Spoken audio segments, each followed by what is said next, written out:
Chicken একটু লাল লাল ঝাল ঝাল কষা কষা করে খেতে কার না ভালো লাগে বলো। আর সেরকমই আমারও তো ভীষণই ভালো লাগে এরকম চিকেন কষা, এরকম মাখা মাখা করে চিকেন রান্না করে খেতে। তো আজকে সেটা কিভাবে করছি তোমাদের সাথে শেয়ার করব। বলো কেমন আছে সবাই? আদ্রিতার নতুন একটি ছোট্ট ব্লগে তোমাদের সবাইকে স্বাগত জানাই। চিকেন রান্না তো সবাই পারে, এটা আলাদা করে দেখানোর কিছু নেই। তারপরেও আমি কিভাবে রান্না করছি সেটাই তোমাদের সাথে জাস্ট একটু শেয়ার করছি। প্রথমেই কড়াইতে তেল দিয়ে ভালো করে আলুগুলো কড়া করে ভেজে নিচ্ছি। আলুগুলো কড়া করে ভেজে নিলে না স্বাদটা খুব সুন্দর হয়। তারপরে সেই তেলের মধ্যে আমি পেঁয়াজ কুচিগুলো ভালো করে ভেজে নেব। পেঁয়াজটা বেটে দিলেও হয়, কিন্তু পেঁয়াজ ভেজে নিলে না তার টেস্টটা একটু অন্যরকম, কেন জানি না আমার মনে হয় ভালো লাগে। পেঁয়াজটা খুব ভালো করে ভেজে নিয়ে তারপরে এর মধ্যে মশলাটা দিয়ে দিতে হবে। তো কী মশলা আমরা সবাই জানি, জিরে গুঁড়ো, ধনিয়া মানে জিরে পেস্ট, ধনিয়া পেস্ট, তারপরে শুকনো লঙ্কা, তারপরে একটু রসুন, বেশ পরিমাণে রসুন দেওয়া, আর একটু পেঁয়াজও বেটে দিয়েছিলাম। একটু পেঁয়াজ বেটে দিয়েছি আর একটু ভেজে দিয়েছি। আর এখানে টমেটো কুচিয়ে রেখেছিলাম, সেই টমেটোটাও দিয়ে দিচ্ছি। চিকেনের মধ্যে এরকম একটু টমেটো দিলে না খুব ভালো, একটু হালকা টকটক ভাব হয়, বেশ ভালো লাগে খেতে। মানে টমেটো সব কিছুতে দিলেই কিন্তু বেশ খেতে ভালোই লাগে, খারাপ লাগে না। এবার মশলাটাকে খুব ভালোভাবে কষিয়ে নিতে হবে।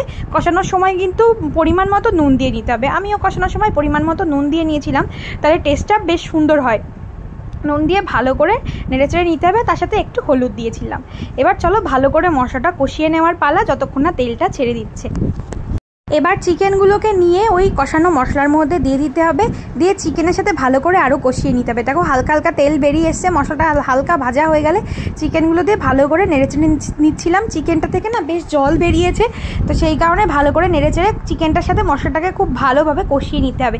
তোমাদের কার কার এরকম চিকেন কষা খেতে ভালো লাগে অবশ্যই কমেন্ট করে জানিও। যারা ইউটিউব থেকে দেখছো এখনও সাবস্ক্রাইব করোনি, এক্ষুনি কিন্তু সাবস্ক্রাইব করে দেবে। যারা ফেসবুক থেকে দেখছো তারা এক্ষুনি কিন্তু ফলো করতে ভুলবে না, ঝটপট করে ফলো করে দাও। তো দেখো মশলাটা কিন্তু মাংসের সাথে ভালো করে নেড়েচেড়ে খুব সুন্দর করে মাখিয়ে নিতে হবে, মানে নালে তো মাংসর ভেতরে মশলাটা ঢুকবে না পারফেক্টলি। তারপরে দেখো কি সুন্দর টকবক করে ফুটছে, মাংস থেকেই বেশ খানিকটা জল বেরিয়েছিল। তো এখনও অবধি আমি জল দিইনি, হালকা একটু জল দিয়েছিলাম কষানোর। এবার টকবক করে ফুটছে আর কষছে। এই কষা মাংস খেতেও কিন্তু খুব ভালো লাগে কষানোর সময়। আর দেখো ফাইনাল লুকটা কি সুন্দর আসছে, আস্তে আস্তে দেখো কি সুন্দর কালার হয়ে গেছে। এরকম মানে খেতে যে কি অপূর্ব লাগে বলে বোঝানোর মতো না।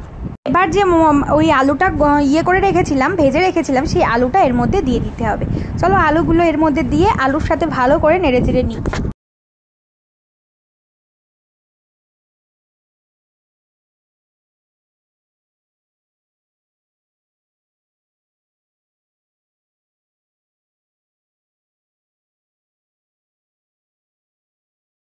এইবার ভালো করে কষানো হয়ে গেলেই দিয়ে দিতে হবে জল। আমি কিন্তু যে মশলাটা করেছিলাম ওই মশলার মধ্যে জল দিয়ে রেখেছিলাম, সেই জলটাই দিয়ে দিলাম।